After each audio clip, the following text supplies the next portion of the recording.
Assalamualaikum warahmatullahi wabarakatuh. Waalaikumsalam. Waalaikumsalam. Carul, budak Samta sepatutnya balik pukul apa? Pukul 2:30, tapi tadi kita habis pukul 2, lepas tu dah habis solat terus keluar. Oh, okey. Takut ada yang tak sampai lagi lah ni. Okey, tak apalah. So, kau naik apa? Jalan kaki? Naik taksi. Ha? Naik taksi. Naik van lah, naik van. Oh, saya dah cakap naik Grab je. Okey. So korang berdua pun sekena ni juga. So korang berdua lah ulang-ulang ya dengan Afi Boleh Afi? Nak start kan? Nak start lah, kalau kita tunggu lagi nanti kita buang masa. Takkan nak tunggu lagi. Okay. So, kita mula awal, kita habis awal. Kalau kita mula lambatlah habis. Okey. Boleh. Okey, ni sebenarnya lebih kepada bab yang pembacaan sebenarnya. Tapi tak apa, jawapan nanti saya akan kongsikan dengan korang. Okey, ada satu bab tu sepatutnya kimia perindustrian, saya simpan dulu. Patutnya nanti ada bab 9 tu nanti dengan teacher nanti, kimia perindustrian, sebab ada bab pengaratan, pengaloyan. Tu saya simpan dengan teacher.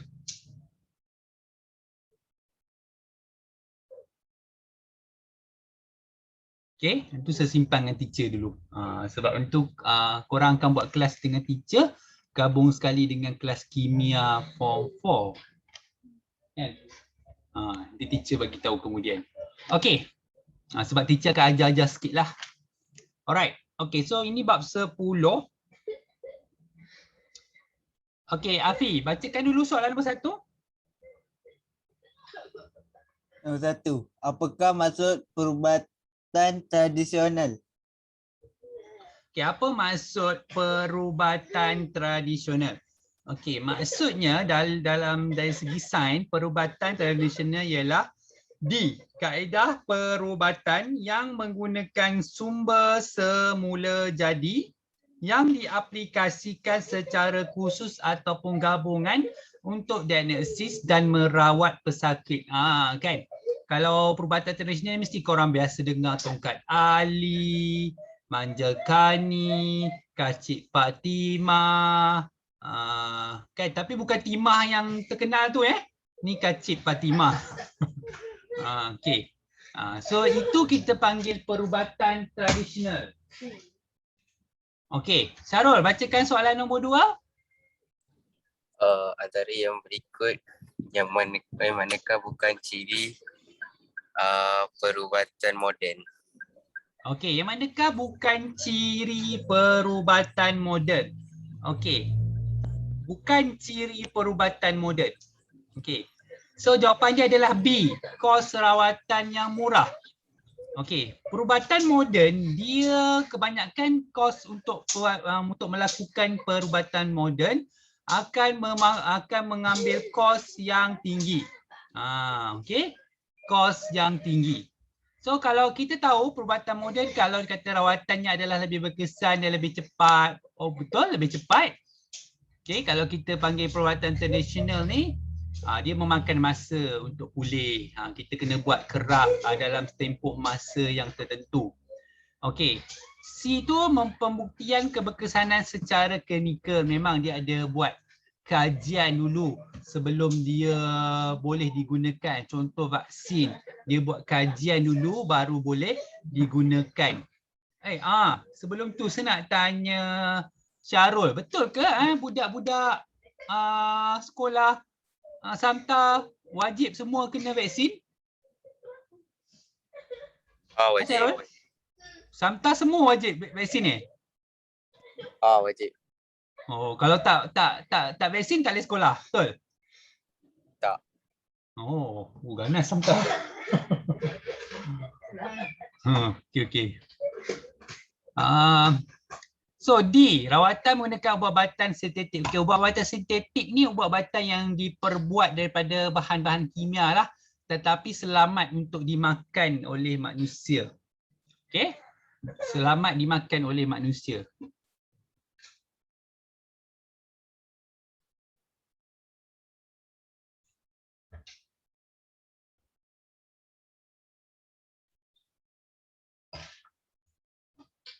Okay, so tengok nombor 3 pula. Afi. Afi? Cara yang berikut, manakah contoh bagi perubatan komplementari? Komplementari ni macam dia melengkapkan. Bahasa dia melengkapkan. Sebab tu kita panggil, bahasa Melayu dia komplement. Komplement tu maksudnya melengkapkan. Okey. So, contoh perubatan komplementari adalah bersenam. Okey, bersenam tu adalah satu cara perubatan.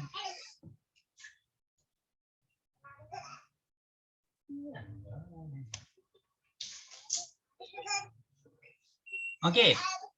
Radioterapi, pembedahan, kemoterapi tu adalah cara untuk pemulihan. Kemoterapi ni korang biasa dengar, biasanya digunakan untuk perubatan dalam kanser, kanser. Okey, nombor 4. Syarul. Apakah fungsi mengurut? Apakah fungsi mengurut? Okey, C C. jawapannya. Melegakan masalah urat saraf. Yes. Urut ni lebih kepada urat saraf. Okey, urat saraf. Bukan dia kita kata nak melegakan sakit kepala, merawat sakit sendi, merawat sakit belakang. Tak. Dia sebenarnya dia melegakan masalah urat saraf. Contoh kalau urut kat belakang, masalah urat saraf dekat belakang badan. Kalau urut kat kaki, masalah urat saraf dekat kaki. Kalau dekat tangan, masalah urat saraf dekat tangan. Kalau dekat kepala, sakit kepala, masalah urat saraf dekat kepala. Sebab tujuan dia adalah untuk melancarkan perjalanan darah. Okey, melancarkan perjalanan darah. Tu tujuan kita mengurut. Okey, nombor 5. Afi. Seorang suri rumah tangga telah terluka pada tangannya. Dia berasa sakit kerana lukanya bengkak. Apakah ubat yang sesuai dimakannya? Okay, ubat yang sesuai dimakannya adalah aspirin. Aspirin ni adalah salah satu jenis ubat untuk menahan sakit. Ubat tahan sakit salah satunya aspirin. Okey, sakit kerana lukanya bengkak. Antara pernyataan yang berikut, manakah benar tentang antibiotik? Okey, jom tengok apa fungsi antibiotik. Okey. Antibiotik ni fungsi dia adalah bahan kimia yang digunakan untuk memusnahkan jangkitan bakteria. Okey. Biasanya antibiotik ni dia dibagi dalam kuantiti yang tertentu. Contohnya 10 biji. Biasa kalau korang demam, sesema, biasa dia bagi antibiotik. Biasanya sakit-sakit yang disebabkan oleh bakteria lah. Okey. Jadi antibiotik ni diberi dan korang perlu makan sampai habis. Kenapa? Mungkin bakteria tu boleh mati jika korang makan 5 saja antibiotik. Tetapi kenapa korang makan sampai 10 antibiotik? Sebab dia hendak memusnahkan keseluruhan bakteria. Tu tujuan antibiotik dibagi pada dos yang tertentu. Jadi kalau kita tak makan habis, mungkin kalau korang fikir korang dapat antibiotik tu, korang makan, lepas tu korang baik. Makan 5 biji, korang dah baik. Tu dah salah. Korang kena makan sampai habis. Baru betul-betul baik. Sebab dia, walaupun korang dah baik, tetapi mungkin bakteria tu dia tidak mati sepenuhnya. Mungkin dia tidak aktif. Jadi nak membunuh sepenuhnya korang kena makan bakteria tu sampai makan antibiotik tu sampai habis. Okey, Afi, 7. Antara yang berikut, manakah perbezaan ciri ubat buatan manusia dan ubat daripada sumber-sumber jadi yang betul? Okey, ciri-ciri ubat nombor 7, jawapan dia adalah B. Okey. Ubat buatan manusia dengan ubat buatan semula jadi. Kalau ubat buatan manusia, bukti penyembuhan dibuat berdasarkan ujian klinikal. Okey, nanti saya terangkan ujian klinikal tu contohnya macam mana. Okey, lepas tu kalau ubat-ubatan yang tradisional ni, semula jadi ni, dia lebih kepada bukti penyembuhan melalui kepercayaan dan pengalaman orang-orang dahulu. Okey, nanti saya terangkan. Okey, kalau bukti penyembuhan dalam berdasarkan ujian klinikal, contohnya kalau kita gunakan, kita sebagai contoh dalam vaksin lah. Okey, vaksin ni mula-mula dia mungkin akan, dia selepas dia berjaya dihasilkan, dia akan test dulu dalam haiwan. Haiwan biasanya dia akan guna tikus. Tapi akan ambil masa yang tertentu lah sebab saya sendiri pernah tengok macam mana dia kaji. Kaji ubat-ubatan tertentu pada tikus makmal lah, tikus bukan tikus yang korang jumpa kat rumah korang yang besar, tikus mondok ke tak. Ni tikus makmal yang warna putih yang korang kata comel tu kan. Okey. Lepas dah ni sampai tahap tertentu, saya tak pasti dia test kat haiwan mana, tapi dia akan buat satu lagi kajian sehingga tak salah saya sehingga 3 tahap untuk memastikan ubat tu betul-betul selamat. Betul-betul selamat. Okey, sampai dah tahap ketiga barulah diluluskan, barulah boleh digunakan pada, dia akan test juga pada manusia, manusia yang kita panggil dia volunteer lah untuk mencuba ubat berkenaan. Contoh macam kita ni lah yang telah divaksin. Memang telah terbukti beberapa orang yang diserang COVID dah cucuk sepenuhnya, dia berjaya pulih. Okey, dia berjaya pulih. Mungkin dia sebab dia ada 4 tahap, tapi dia mungkin paling teruk pun dia boleh pergi ke tahap 3, dia tak akan pergi tahap 4. Biasa tahap 1 dan 2, tahap 1 dan 2 sakit tu dia dah pulih. Dia dah boleh balik rumah. Ataupun dia tak payah duduk kat rumah je. Contoh lagi, ada juga tapi kita tak boleh katakan sepenuhnya apabila kita vaksin ni kita tidak akan dijangkiti. Tak, salah. Dia mungkin juga kita boleh juga dijangkiti. Boleh juga meninggal. Boleh juga. Saya dah jumpa beberapa orang yang telah divaksin, dijangkiti COVID dan dia meninggal. Okey. Biasanya kebanyakan orang-orang yang berumur dan mempunyai penyakit lain.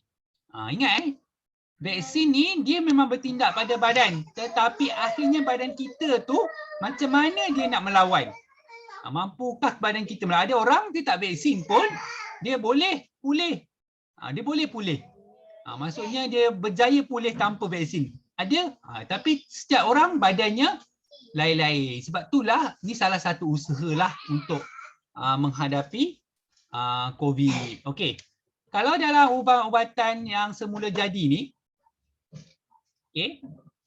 Mungkin korang biasa jumpa kalau orang-orang jual produk-produk kat TV tu kalau korang tengok kan. Produk-produk kurus lah, produk-produk yang muka putih lah.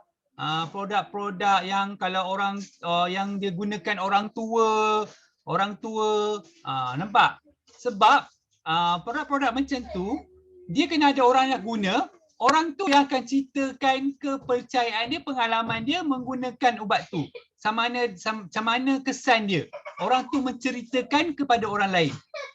Contoh kalau orang tu pandai cerita, memang korang akan percaya dan korang pun akan beli. Tetapi sama juga, tak semua produk tu boleh bagus kepada setiap orang. Tak. Dia bergantung pada badan seseorang itu sendiri. Okey? Kita tak boleh kata semua orang sama, tak boleh pukul rata semua sama. Okey. So kita tengok nombor 8. Okey, nombor 8 kita dah ada Aina. Aina baca Aina.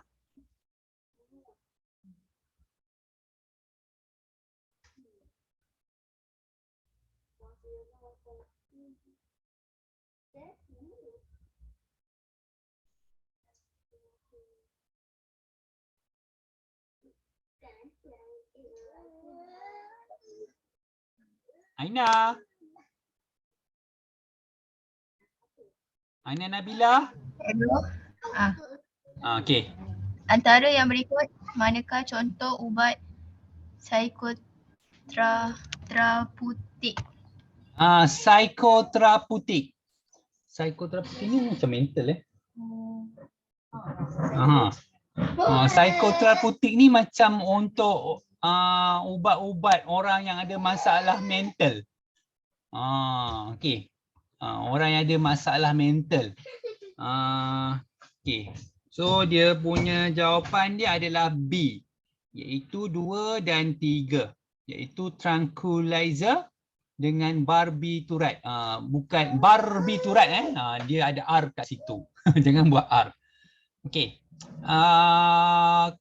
Ikutkan fungsi-fungsi ubat untuk psikoterapeutik ni, dia lebih kepada ubat-ubat penenang. Sebab kadang-kadang orang-orang yang ada masalah mental ni dia mudah mengamuk, mudah hilang punca, nervous tak tentu hala. Jadi mereka ni perlukan ubat penenang. Jadi ubat penenang ni digunakan untuk mengurangkan kadar metabolisme dalam badan ni yang menyebabkan diorang ni mudah tidak tenang. Okey. Tranquilizer dengan barbiturat. Ingat ubat-ubat ni kita tak boleh main beli je, main makan macam tu saja. Dia perlukan nasihat doktor lah untuk memboleh pada dos yang tertentu yang membolehkan orang tu makan. Sebab dia kena datang jumpa doktor sebulan sekali ke, 2 bulan sekali ke, dia ada. Okey? Ada tempoh hayat dia yang tertentu. Okey. Okey, Aina baca sekali lagi nombor 9. Antara yang berikut, manakah bukan ubat tradisional? Yang mana bukan ubat tradisional? Okey, siapa dah cuba? Yang mana bukan ubat tradisional, Aina? Kacang tanah. Kacang tanah. Kacang tanah tu ubat penyakit. Okey, bawang putih. Siapa tahu apa fungsi bawang putih dalam badan kita? Kalau kita makan bawang putih tu apa jadi? Buang angin. Apa dia? Buang angin. Buang angin. Halia sama juga kan halia? Halia pun fungsi dia buang angin kan? Serai ni dia macam lebih pada wangi kan? Wangi. Okay? Alright.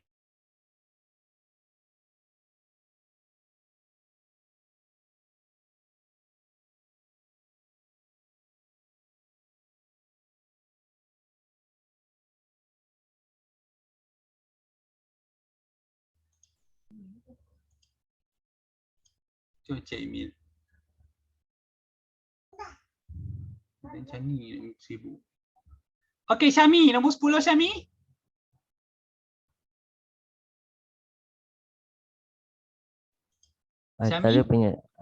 Antara pernyataan yang berikut, manakah tidak benar tentang analgesik? Analgesik, yang manakah yang tidak benar? Jawapan dia adalah C, iaitu boleh mengubati penyakit. Jadi analgesik ni tidak boleh mengubati penyakit. Dia hanya boleh yang A ni menghilangkan kesakitan untuk tahan sakit. Contohnya aspirin dengan paracetamol. Digunakan untuk tahan sakit. Tapi tengok keadaan lah, aspirin ni kalau tak salah rasa lebih kuat lah. Okay. Okay, Syami baca lagi nombor 11. Antara ubat yang berikut, manakah tidak akan menimbulkan kesan sampingan ketagihan? Yang mana yang akan tidak menimbulkan kesan sampingan ketagihan? Jawapannya adalah D. Penisilin jawapan dia. Okey Syarul, nombor 12 Syarul.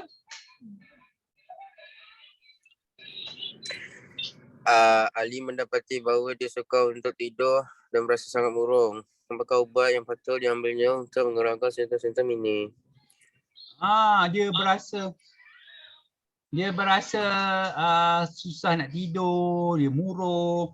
Ni ada kena mengena dengan Antibiotik antibiotik pula Oh, tak ada. tak. Jawapannya B. Ni orang yang ada masalah mental Ada masalah mental. Jawapan dia A, tranquilizer. Orang yang murung ni salah satu orang yang ada masalah mental.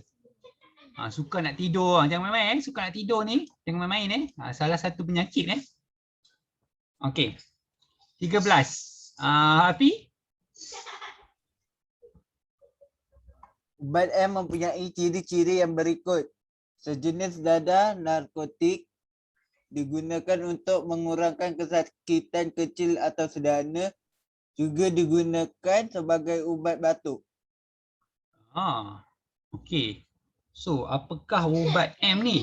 Ubat M ni adalah B, Codeina. Maksudnya dia ada dalam ubat batuk.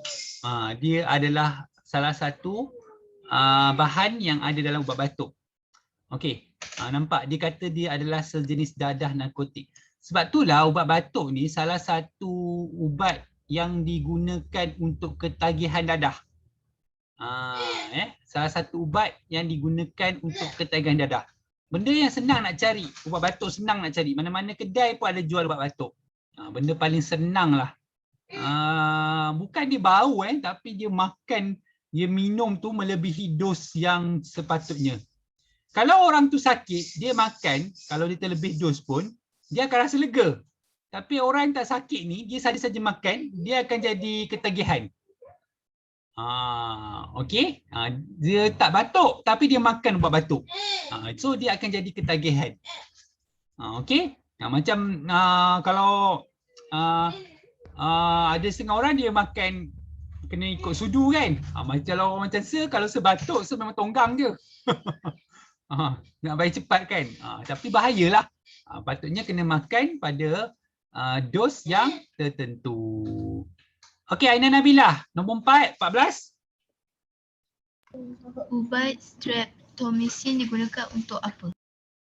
Streptomycin. Apa guna streptomycin ni? Jawapan dia C, merawat batuk kering. Kalau tak salah TB. Kalau tak salah ubat ni dia besar tau. Dia punya pil tu besar. Nak telan dia bukan senang. Dia kena makan tak salah sehari sekali ke apa dah. Untuk orang, tujuan dia nak bunuh bakteria ke apa nama? Bunuh bakteria. Dia ada streptomycin ni adalah sejenis antibiotik untuk membunuh bakteria yang menyebabkan batuk kering. Ingat batuk kering ni dia salah satu penyakit yang berjangkit. Contoh genjala batuk kering ni, orang tu batuk berterusan, kalau paling teruk dia sampai ada darah lah.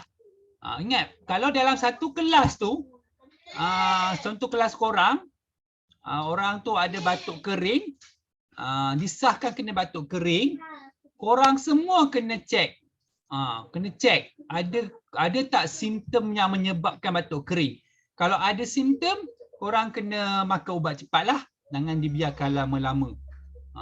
Memang macam saya pernah dulu beberapa tahun lepas anak murid dah lama lah. Dia kena batuk kering. Jadi satu kelas dia kat sekolah kena pergi klinik cek. Batuk kena cek. So alhamdulillah lah tak ada siapa yang terjangkit. Okey, tak ada siapa yang boleh dijangkiti. Sebenarnya kalau ikutkan batuk kering ni kita dah dapat vaksin. BCG. Korang semua dah dapat vaksin BCG masa darjah 6. Masa darjah 6. Siapa ingat masa darjah 6 dia dah kena cucuk? Ada nampak bekas dekat bahu belah kiri kan? Tu BCG lah. Cuba korang check bahu, ada tak bekas? Tu cucuk BCG dulu. Okay. Kalau macam macam tak ada je. Okay. Tapi tengok juga ada orang dia tak boleh cucuk, doktor tak bagi cucuk.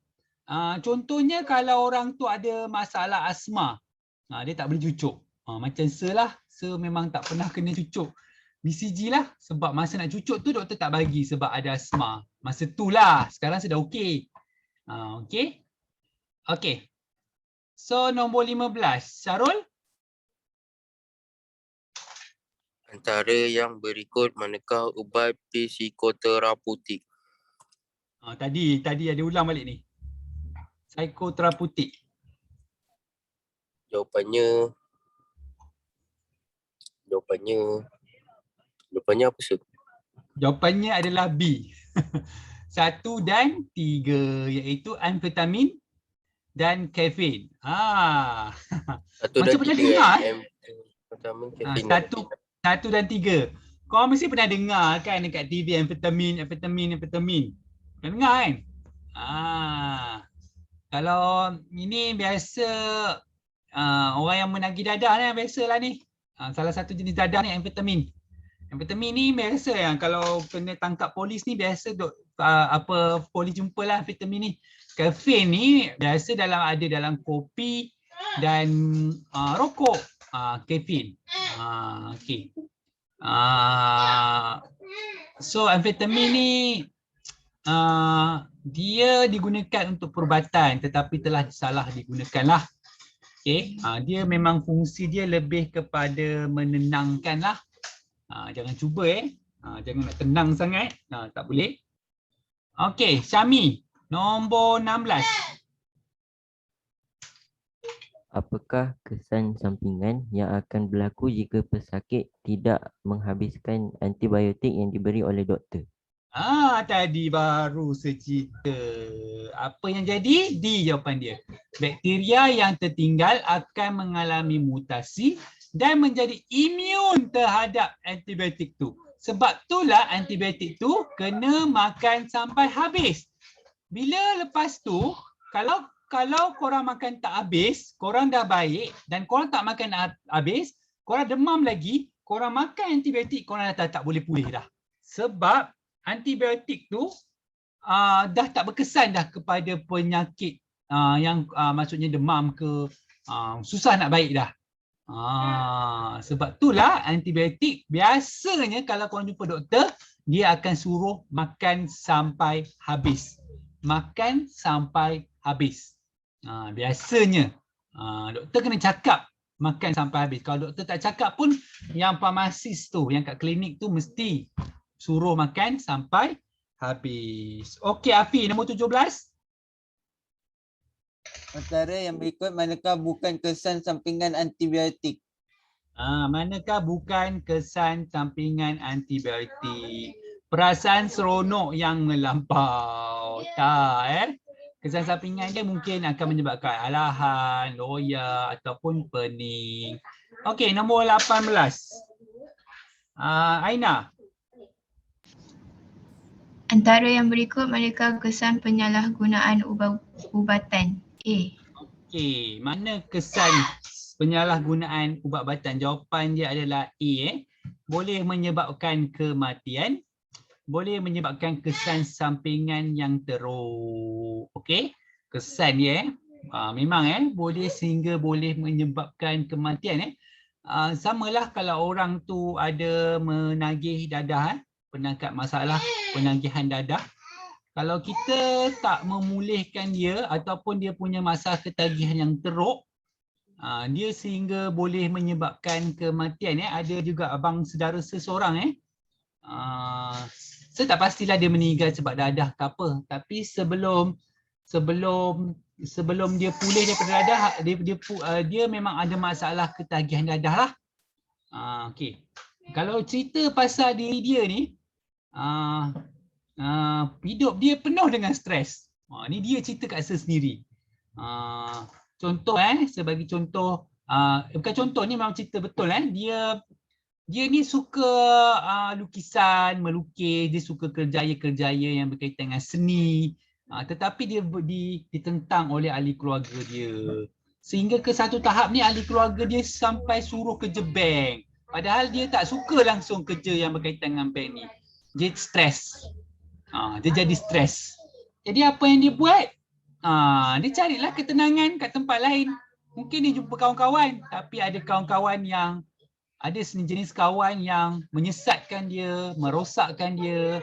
Okey. Akhirnya abang saudara sedih pun dah jadi arwah. Okey. Tak tahulah saya last jumpa dia berapa 10 tahun ke berapa tahun lepas, lama gila. Tahu-tahu dah meninggal dah. Okey. Okey. Nombor 19 Syarul. Nombor 19.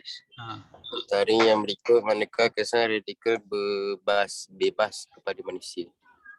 Kesan radikal bebas kepada manusia. Okey, jawapan dia adalah donkey, D. Yang pertama, dia akan menyebabkan penyakit kardiovaskular. Yang kedua, dia menyebabkan kerosakan buah pinggang. Yang ketiga, dia akan menyebabkan penuaan awal. Okey. Seterusnya 20. Syami. 20 Ya, 20. Antara yang berikut manakah contoh bahan antioksidan? Mana contoh bahan antioksidan? Beta karotina. Boleh kita dapat dalam kelapa sawit ni. Beta karotina, kelapa sawit. Okey. Afi 21. Apakah fungsi bahan antioksidan? Apakah fungsi bahan antioksidan? Okey, jawapan dia adalah C, melambatkan atau menghentikan proses pengoksidaan. Melambatkan atau menghentikan proses pengoksidaan. Okey, 22. Aina Nabila. Apakah maksud bahan aktif? Okey, apakah maksud bahan aktif? Bahan aktif, jawapan dia A. Komponen tertentu di dalam suatu produk yang mempunyai kesan kepada pencegahan penyakit. Okey, so habis dah paper 1. Okey, kita rehat sekejap 2-3 minit, nanti kita sambung pula paper 2. Okey, nak pergi minum boleh pergi minum sekejap. Okey, sebagi masa 2-3 minit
Syami balik pukul apa ya, Syami?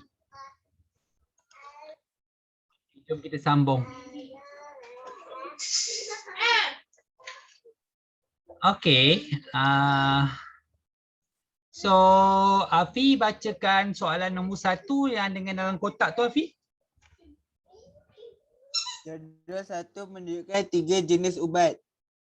Jenis ubat antibiotik, analgesik, fungsi untuk menghilangkan kesakitan, untuk mengubah emosi dan kelakuan penyakit.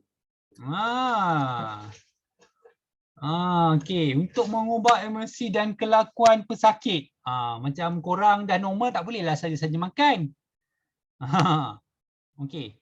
Agak-agak lah, Afi. Ubat apa tu, Afi? Tadi kita ada sebut tadi. Ubat. Apa tu? Yang secakap ubat untuk orang masalah mental tu. Lupalah. Ubat psikoterapeutik. Terapeutik. Sebab nama dia pelik-pelik. Jadi macam saya tak salah korang lah. Susah sikit nak ingat. Sistem term ni term perubatan. Ubat psikoterapeutik. Okey. Itu adalah ubat untuk masalah mental. Okey. Contoh ubat yang dikategorikan sebagai ubat terapeutik tadi. Siapa ingat yang saya cakap tadi? Banyak polis buat tangkapan, ubat ni lah yang banyak. Siapa ingat? Metafetamin.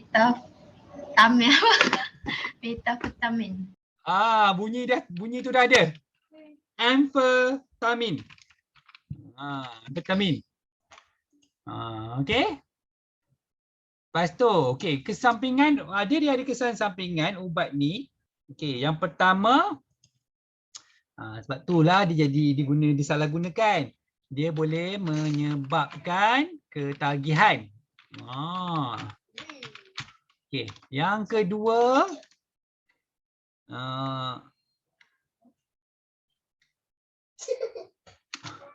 berkelakuan getaran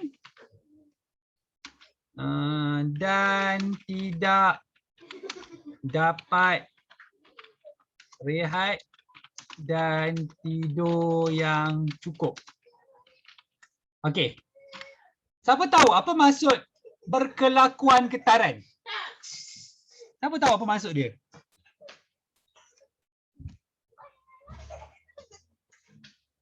Alah, kalau orang-orang yang ada masalah ketagihan ni, dia selalu menggeletar. Perasan tak? Kau tak pernah jumpa kot. kat TV. Tak tengok TV ke? Kan dia menggeletar, kau tak dapat dadah tu. Dia menggeletar. Macam cerita apa Kan cerita yang kena colik tu. Yang dia hudau. Yang doktor.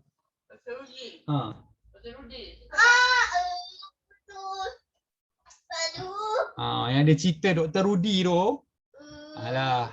Aduh, yang apa masalah tu lalas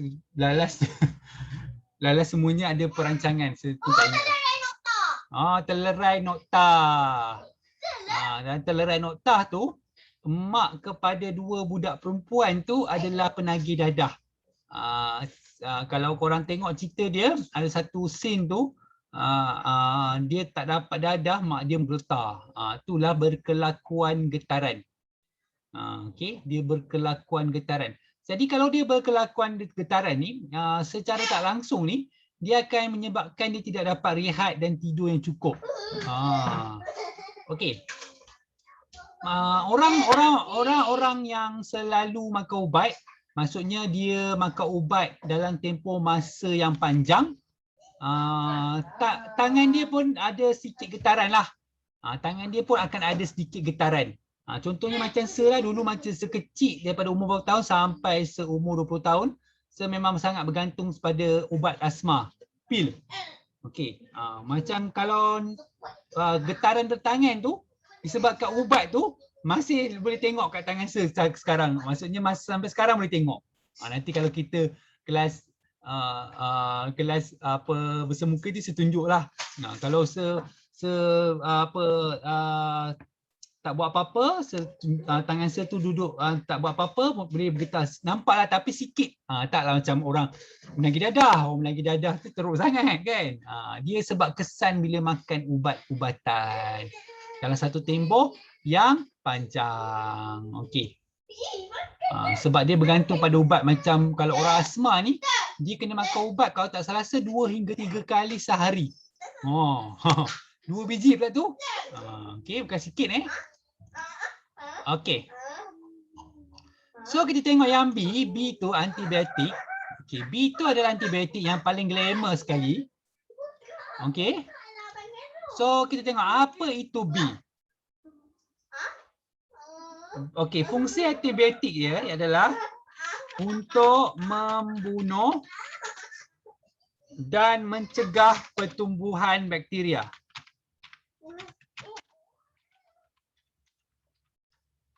Pertumbuhan bakteria. Ini saya dah banyak kali cerita, saya harap kalau lepas ni korang demam ni susah sikit cerita, demam, batuk, kalau korang pergi klinik biasa, saya rasa sekarang ni semua klinik tak nak terima. Jadi kalau korang batuk ataupun korang demam, walaupun itu bukan demam yang berkaitan dengan COVID, korang hanya boleh pergi klinik kerajaan sahaja. Tu pun korang tak boleh masuk dalam, korang kena duduk kat luar. Sebab biasanya benda yang pertama dia buat ialah dia swab lah korang. Swab test lah. Okey. Biasanya kalau tak positif, barulah dia bagi korang buat rawatan yang seterusnya. Kalau positif, dia angkutlah korang. Okey. Okey. So menghabiskan semua antibiotik yang dipreskripsikan oleh doktor adalah penting. Okey, mengapa? Tadi pun dah ada penerangan pasal ni. Saya pun dah terang berkali-kali. Tapi saya buat ayat kat sini sebagai rujukan.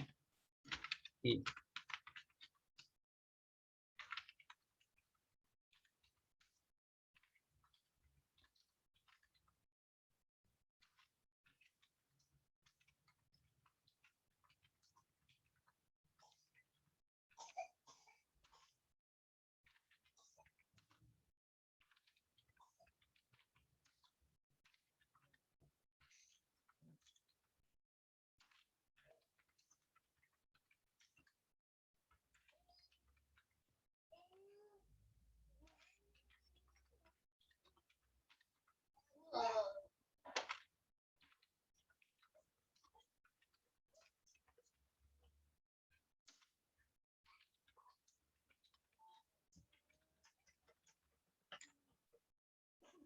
Okey.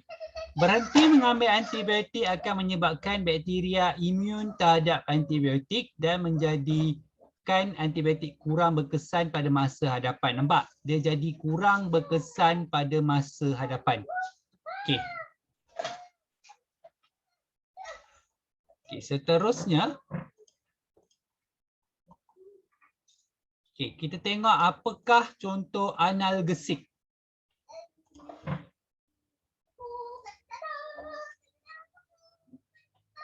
Okey, apa kegunaan analgesik? Contoh yang pertama adalah aspirin. Okey, ini ubat penahan sakit analgesik. Yang kedua kita ada paracetamol. Tapi kalau biasanya yang melibatkan darah ni, dia biasanya akan pakai aspirin lah. Takkanlah korang kalau korang terluka, darah mengalir, takkan korang nak makan aspirin macam tu saja. Tak, dia ada akan dipreskripsikan oleh doktor. Doktor saja yang boleh tentukan berapa banyak kita nak makan dia. Dia bukan boleh makan begitu saja. Okey, kita tengok contoh ubat tradisional. Okey, contoh ubat tradisional kita ada lidah buaya, macam-macam lagi. Contohnya lidah buaya lah. Okey.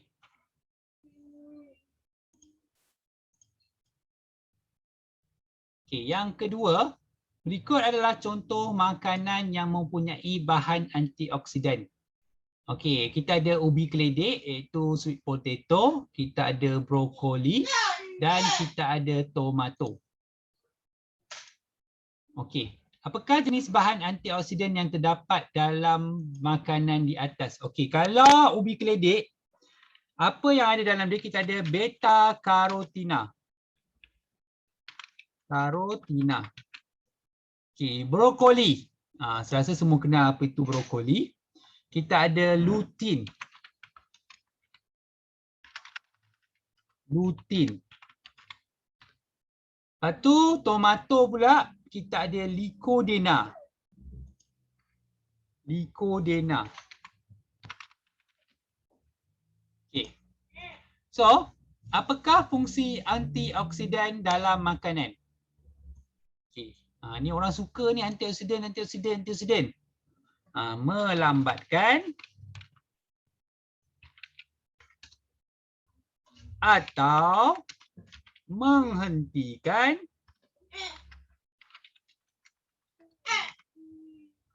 proses pengoksidaan. Okey. So yang terakhir, apakah dua jenis makanan yang mengandungi vitamin E? Okey, ada dua jenis kat situ makanan yang mengandungi vitamin E. Okey, so bagi contoh.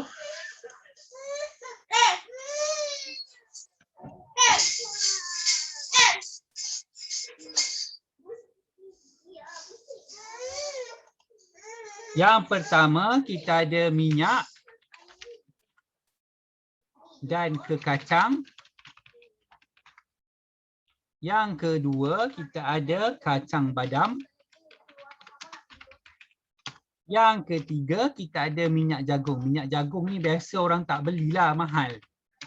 Kalau korang pergi kat kawasan yang ada jual minyak ni, minyak jagung, minyak canola, minyak soya, mahal. Tapi dia sangat tinggi vitamin E dia. Antioksida, bahan antioksida dalam dia punya minyak tu. Sebab tu baguslah. Bagus untuk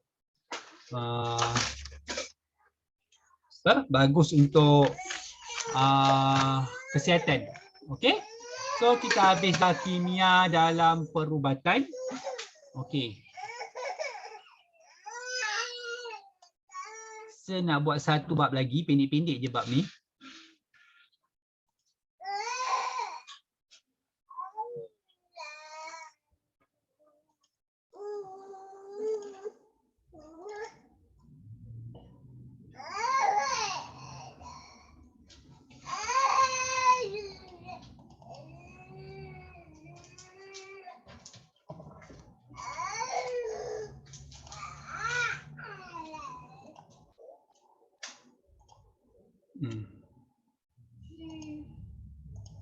Okey, kalau tiap habis sabar, habislah sebab hari ni memang patutnya saya kena buat 3 jam kat korang. Tapi dengan tak ramai yang masuk ni. Kejap.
Okey. So ini adalah latihan dalam bab terakhir iaitu bab tenaga nuklear. Okey, sebelum saya teruskan, saya nak tanya korang. Okey, Samta dah pasti akan ada peksa akhir tahun budak Samta, betul Syarul, Syami? Akan ada peksa akhir tahun, betul? Ada. Bila tak tahu. Tak tahu. Tapi sejangka tahun depan lah, awal tahun depan. Budak Teluk, Afi, Aina, ada cikgu cakap apa-apa? Tak ada lagi. Tak ada cakap apa-apa Tak lagi. cakap apa-apa lagi. Nanti kalau cikgu dah cakap pasal peksa akhir tahun, tolong bagi tahu saya Tolong update saya Okey. Sebab saya nak preparekan korang dengan soalan peksa akhir tahun pula. Sebab kita sekarang ni saja buat by topik by topik. Nanti kalau dah cikgu confirm baru saya terus buat peksa akhir tahun. Macam korang ni patutnya dah master gila dah bab form 4 Lama sangat belajar. Okey. Okey, Aina Nabila, baca soalan nombor 1.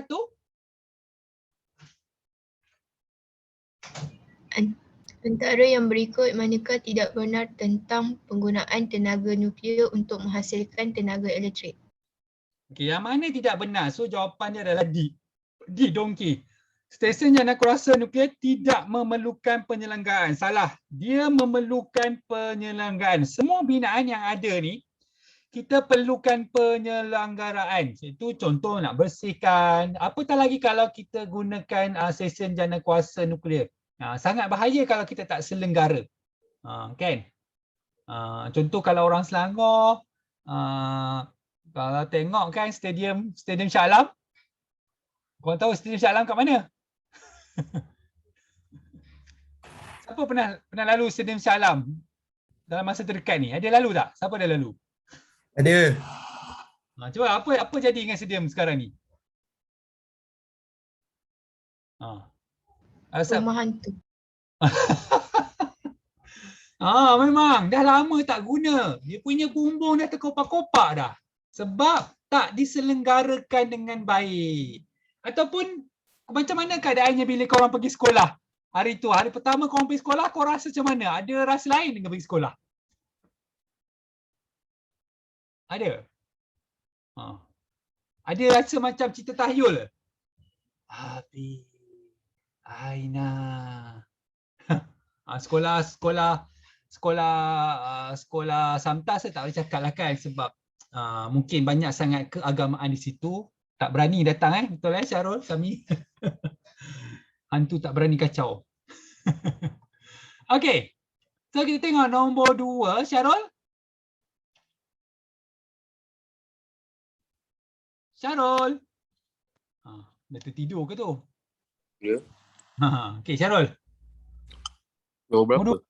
Dua. 2. Ada satu menunjukkan pembelahan nukleus uranium 235.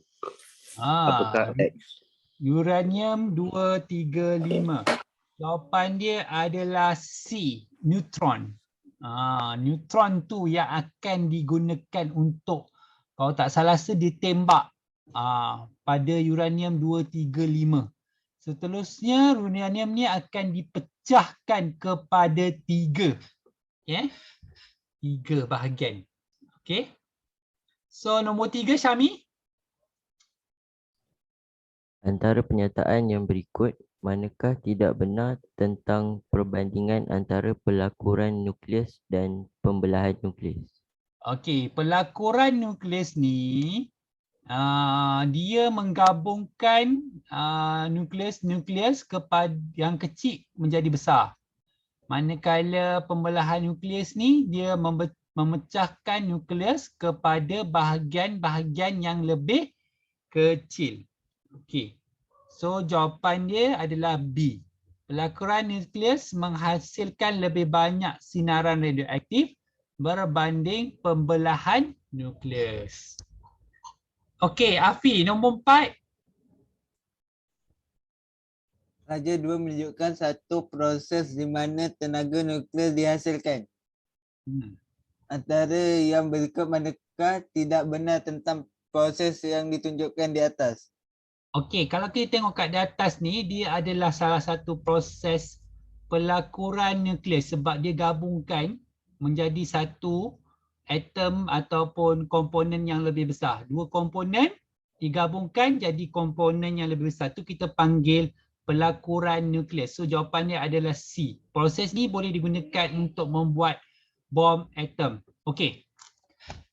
Sebenarnya proses, kalau korang tengok mungkin korang perasan bom atom tu, mungkin korang tengok yang sejarah masa Perang Dunia Kedua, Hiroshima dengan Nagasaki. Tetapi hakikatnya selepas kejadian di Hiroshima dengan Nagasaki tu, ada berapa banyak lagi siri-siri proses penghasilan bom atom? Banyak gila. Ada yang paling kuat pun ada. Biasanya dilakukan oleh Amerika Syarikat dengan Rusia lah. Dia uji dia punya kekuatan bom atom. Ada, kalau korang type dekat YouTube korang boleh tengok lah. Dia punya, ingat dia boleh memberi kesan sampingan selain pada matilah, walau kalau hidup dia ada kesan sampingan. Untuk pengetahuan korang, kalau tak salah masa peristiwa Hiroshima dengan Nagasaki, kalau tak salah kat Hiroshima ada, tak salah ada 4 orang rakyat Malaysia yang terlibat. Masa peristiwa Hiroshima ni. Ada 4 orang rakyat Malaysia yang terlibat dan ada seorang yang hidup. Hidup tapi dah meninggal lah. Dia dah meninggal lah kat Malaysia.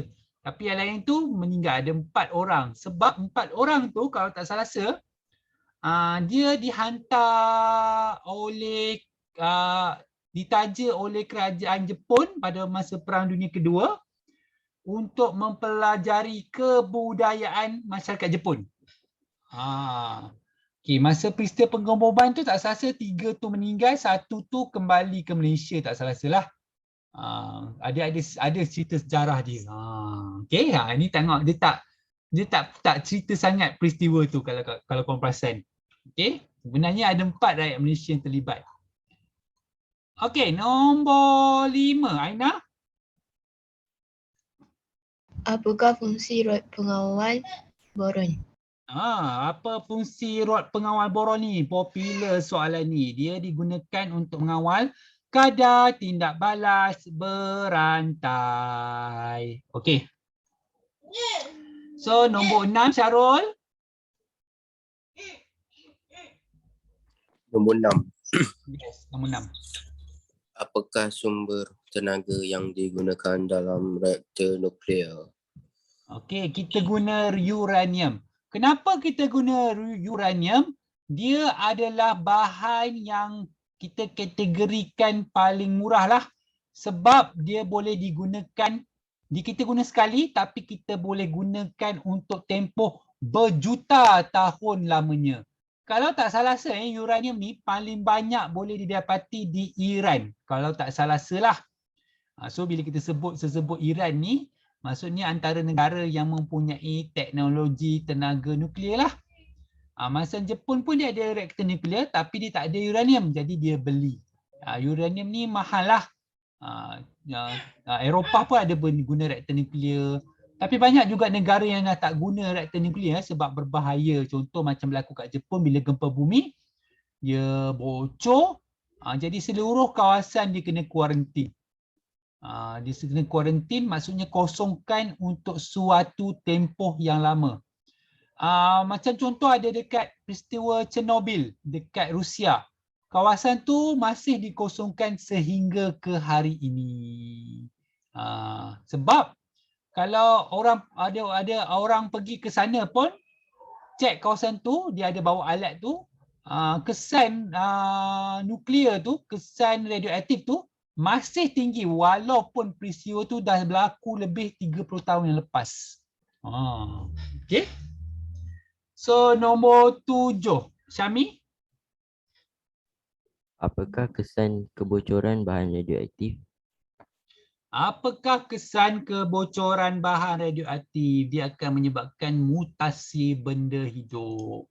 Salah satunya boleh menyebabkan kemandulan. Okey, nombor 8, Nafi. Oh, 8. Antara yang berikut. Antara yang berikut manakah bukan pengendalian bahan radioaktif yang betul? Yang mana yang bukan pengendalian bahan radioaktif yang betul? Mana cara yang salah? Orang ramai perlu menggunakan forceps semasa mengendalikan bahan radioaktif. Salah, dia ada cara dia. Biasanya dia guna tangan robotik. Tangan robotik. Okay, yang lain-lain tu betul Pekerja patut memakai dosimeter yang boleh mengukur keamatan sinaran radioaktif. Pekerja patut bekerja di belakang pelindungan apabila mengendalikan bahan radioaktif yang berisiko tinggi.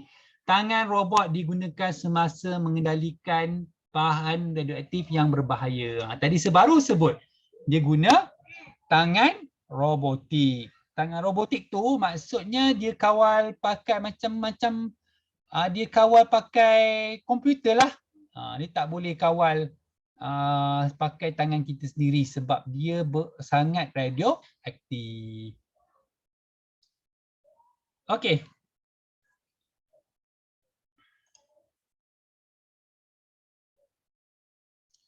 So, untuk soalan subjektif ni, kita ada beberapa soalan. Yang pertama ialah pembelahan nukleus bagi uranium-235. Okey. So, yang pertama, energi Z. So, apakah energi Z? Tenaga Z. Tenaga Z tu adalah tenaga nuklear. Dia akan membebaskan tenaga nuklear itu yang boleh menghasilkan tenaga elektrik. Apakah sinaran X? Sinaran R. Sinaran R ialah sinaran gamma. Gamma biasanya untuk bahan-bahan radioaktif ni adalah diguna sinaran gamma. Dia akan membebaskan sinar gamma. Satu kegunaan sinaran gamma. Dia boleh digunakan untuk membunuh sel-sel kanser dalam radioterapi. Sebab itulah orang yang melakukan proses radioterapi ataupun kemoterapi, lepas dia lalui proses tu, badan dia akan lemah, tak lalu makan. Nampak sebab itulah orang-orang yang melalui kemoterapi atau radioterapi ni, dia perlukan sokongan. Okey, perlukan sokongan. Okey, C. Nyatakan satu kelebihan menggunakan tenaga Z untuk menjana tenaga elektrik. Apa kelebihan menggunakan tenaga nuklear? Okey. Tidak membebaskan gas bertoksik.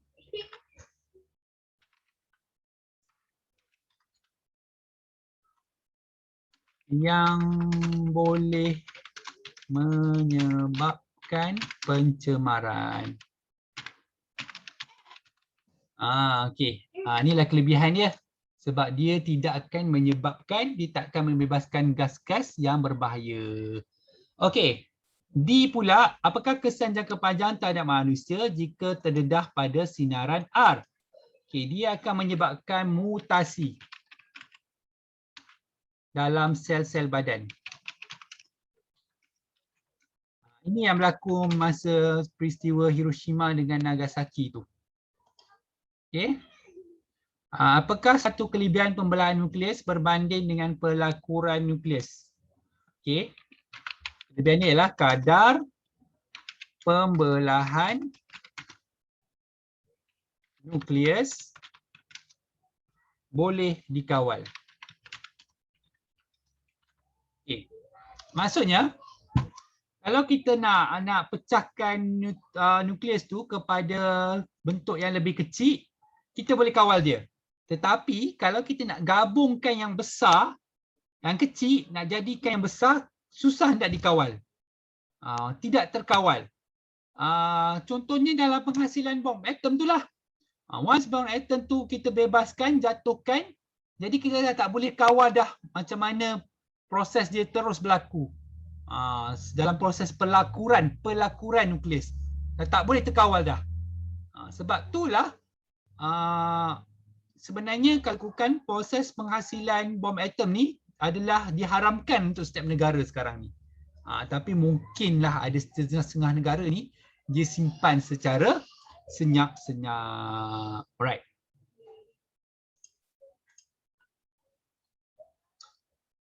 Okey. Aina Nabilah, tolong baca soalan 2A tu.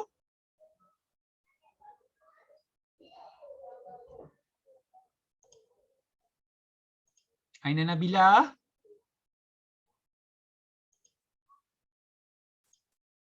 Aina Nabilah. Pembelahan nukleus dan pelakuran nukleus. Betul sir? Ialah? Ialah dua jenis tindak balas nuklear. Ialah dua jenis tindak balas nuklear. Saya dah bagi tahu tadi, pelakuran nukleus yang bahaya sebab dia tidak boleh dikawal dan digunakan untuk menghasilkan bom atom. Okey. So, apa persamaan? Satu persamaan dan satu perbezaan. Okey. Kita tengok persamaan dia dahulu. Okey, saya lebih suka kita buat jadual.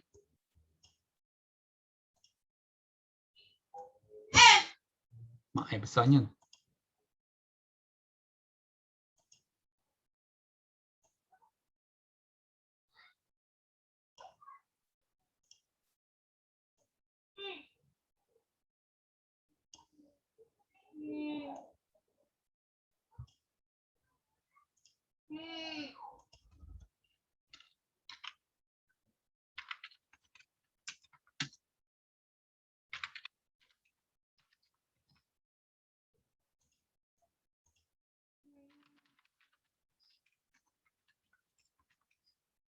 Okay, ini untuk persamaan.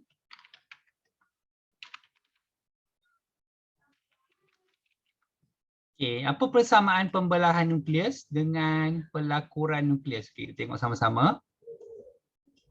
Okay, persamaan dia ialah dua-dua ni akan menghasilkan tenaga nuklear. Okay. Dua-dua ni akan menghasilkan tenaga nuklear.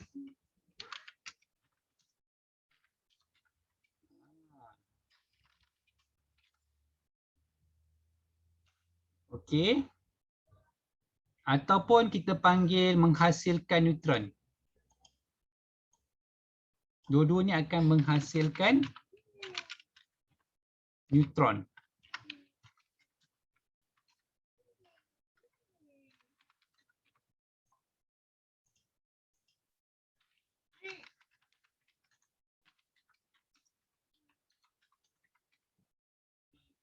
Okey. So, apa contoh kalau kita tengok perbezaan dia pula?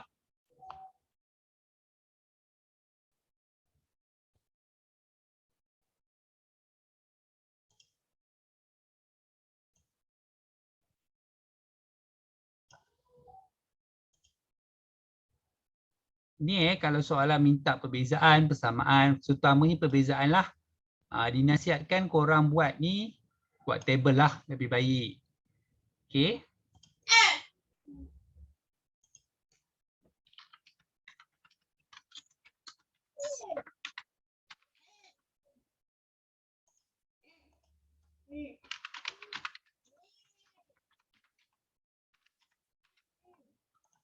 Okey.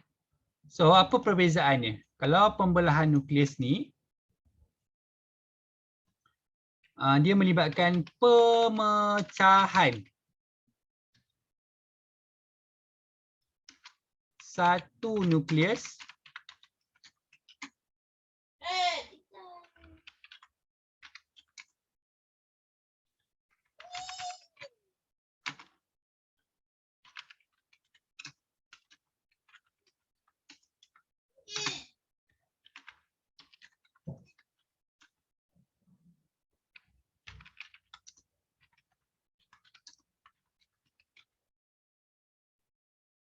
okey. Nanti saya bacakan. Manakala pelakuran nukleus ni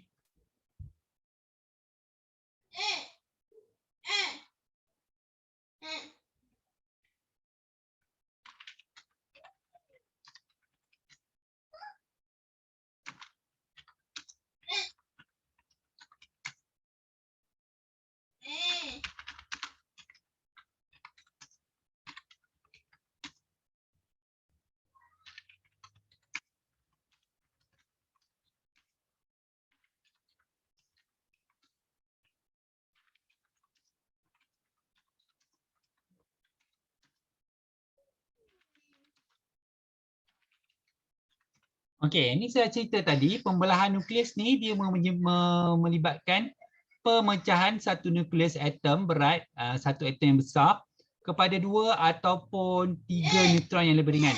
Manakala pelakuran nukleus dia melibatkan penggabungan 2 nukleus yang ringan untuk membentuk nukleus yang lebih berat dan stabil. Dia berlawanan arah. Okey, berlawanan arah. Okey. Kita habiskan ni contoh, satu contoh.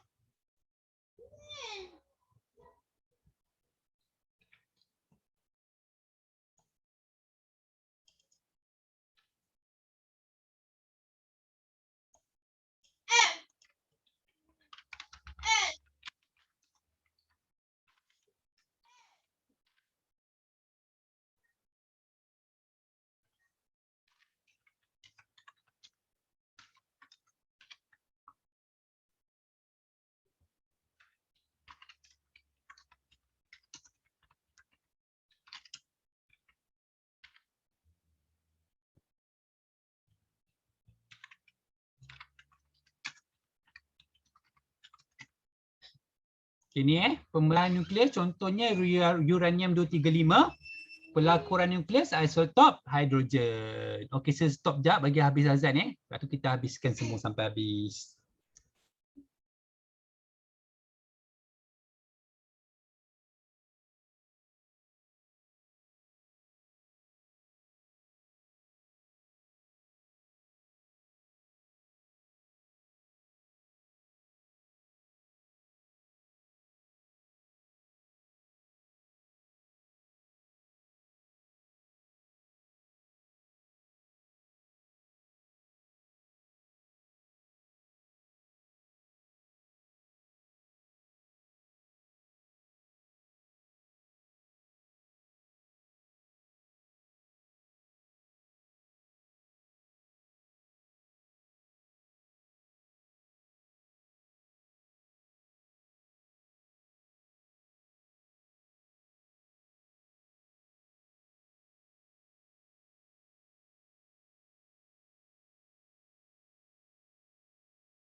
Okey, kita teruskan ke soalan B.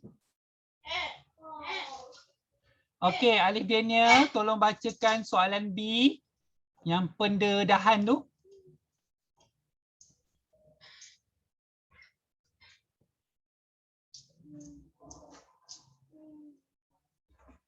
Alif Daniel.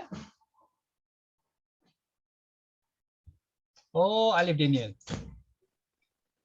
Yes, eh. Bacakan Sorry, soalan B. Mamai. Mamai. Yang mana? Pendedahan. Nampak? Nampak. Okey.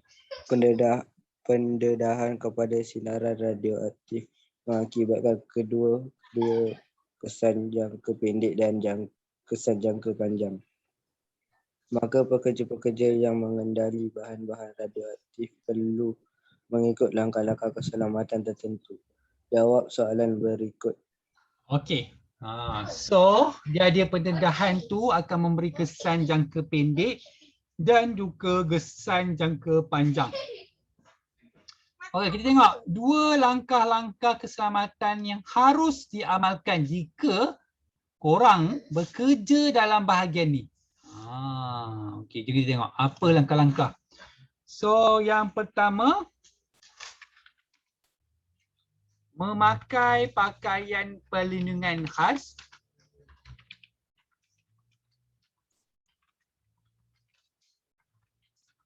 Dia macam pakaian angkasawan lah. Okay, yang kedua, memakai dosimeter. Okay, dosimeter ni dia untuk ataupun kita panggil lencana filem. Dia untuk ukur tahap radioaktif. Okay, penting biasa dipakai oleh orang-orang yang bekerja dalam bidang ni lah. Okay, nyatakan dua cara penyimpanan bahan radioaktif. Okey, dia simpan dalam bekas pelambam.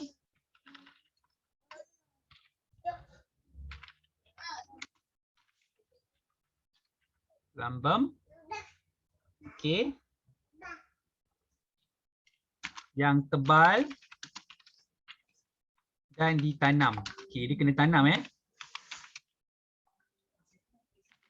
Okey, lepas tu dia juga dijadikan pepejal konkrit. Maksudnya kita panggil di simen lah. Jadikan pepejal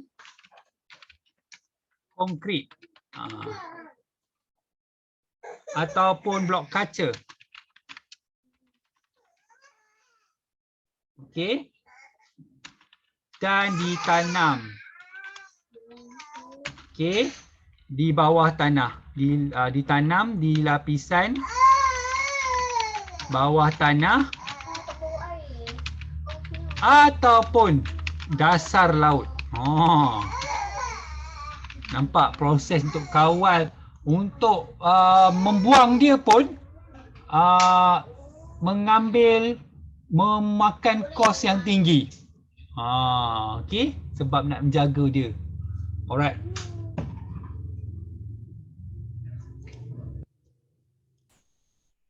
Okey, Syah. Okey, Syah tak payah. Darjah 2 menunjukkan stesen jana kuasa nuklear untuk menjana tenaga elektrik. Okey, kat situ kita ada dinding konkrit, rod pengawal boron, model grata grafik, rod bahan api uranium, kita ada steam, kita ada air sejuk, kita ada pump dan kita ada turbin. Okey. Namakan stesen jana kuasa nuklear yang menghasilkan tenaga. Okey, stesen ni kita panggil reaktor nuklear. Reaktor nuklear. Right. Apakah proses yang menghasilkan tenaga nuklear dalam reaktor nuklear? Okey, pembelahan nukleus. Okay, tadi saya dah ceritakan. Apakah kegunaan steam dalam stesen jana kuasa nuklear? Untuk memutarkan turbin.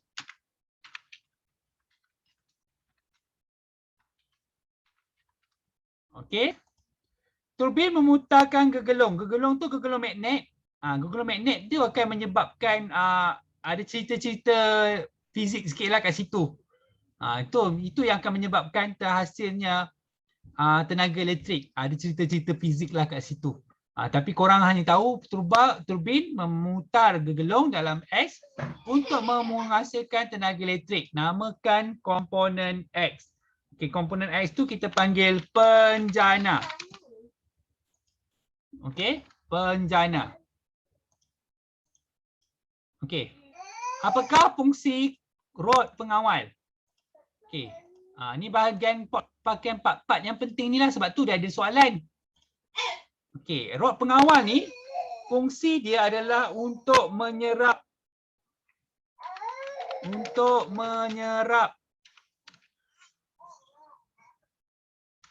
sebahagian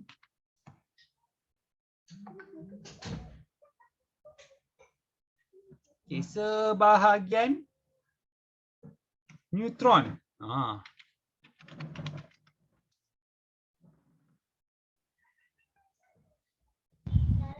Okey, supaya kadar pembelahan dikurangkan. Okey, maksudnya kita boleh kawal lah. Tak macam pelakuran nukleus, kita tak dapat kawal. Tapi kalau dalam pembelahan nukleus, kita boleh kawal. Okey? Sebab kita ada rod pengawal. Tujuan untuk mengawal. Alright. So, apa kerja moderator pula?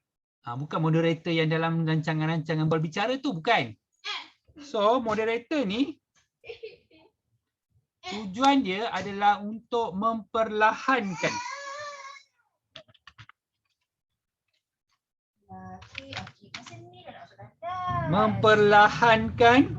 neutron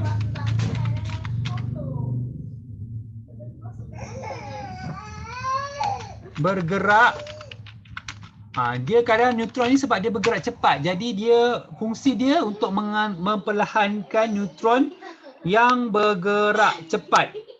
Okey, masa proses pembelahan nukleus. Okey, so nyatakan satu sebab untuk menyokong penjanaan tenaga elektrik dengan menggunakan pembelahan nukleus. Satu sebab. So soalan kebat ni. Kerana dia tidak menyebabkan kesan rumah hijau. Okey, ingat tadi yang saya ada cerita awal-awal tadi, dia tidak membebaskan gas-gas yang bertoksik. Dia akan tidak menyebabkan kesan rumah hijau. Nyatakan satu sebab untuk menolak penjanaan tenaga elektrik dengan menggunakan pembelahan nukleus. Apa sebab kita nak tolak dia? Macam kat Malaysia lah. Dulu pernah dicadangkan tapi kita tak buat-buat sampai sekarang. Kerana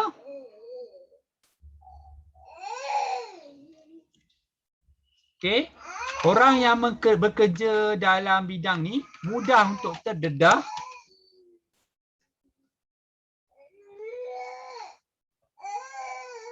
kepada sinaran yang berlebihan. Okey. So dia akan menyebabkan kesan-kesan sampingan lah. Okey. Okey.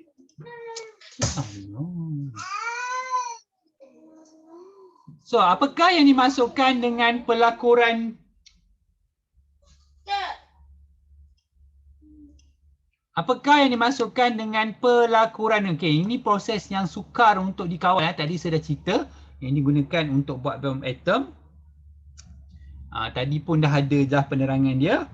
Contoh, dua nukleid ataupun nukleus yang ringan bergabung. Okey, bergabung untuk membentuk satu nukleus yang lebih berat. Okey. Okey, terangkan bagaimana tindak balas berantai boleh menjana tenaga dalam pembelahan nukleus atom uranium. Okey. Yang ni korang boleh dengar video nanti sebab secakap je dah So, apa berlaku? Satu neutron membedil nukleus uranium untuk menghasilkan 2 neutron dan tenaga kat sini.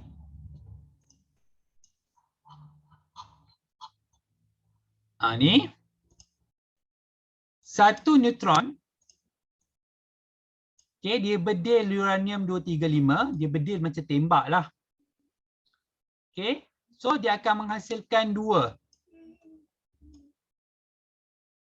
neutron dan tenaga. Okey, ni contohnya tenaga lah. Okey, kita ada tenaga macam jenis tenaga. So, neutron baru, neutron ni pula dibedil lagi. Dia bedil lah, ni neutron baru terhasil, dia akan bedil lagi uranium.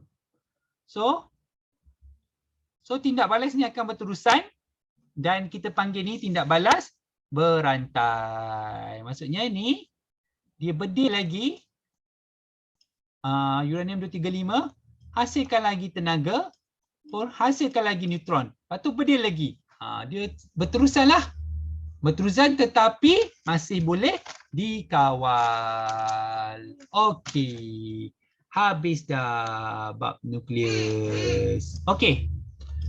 So sebenarnya saya dah lompat 2 bab kat sini, iaitu ke kimia industri. Nanti korang akan buat kelas dengan teacher. Nanti kita akan buat satu jadual gabung dengan kimia form 4. Lepas tu pula ada satu lagi iaitu bab 11 iaitu daya dan gerakan.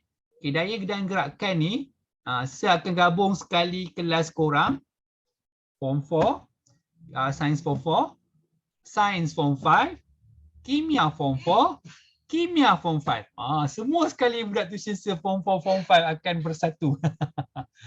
Okey? Sebab semua ada belajar. Sebab semua benda yang sampai sama.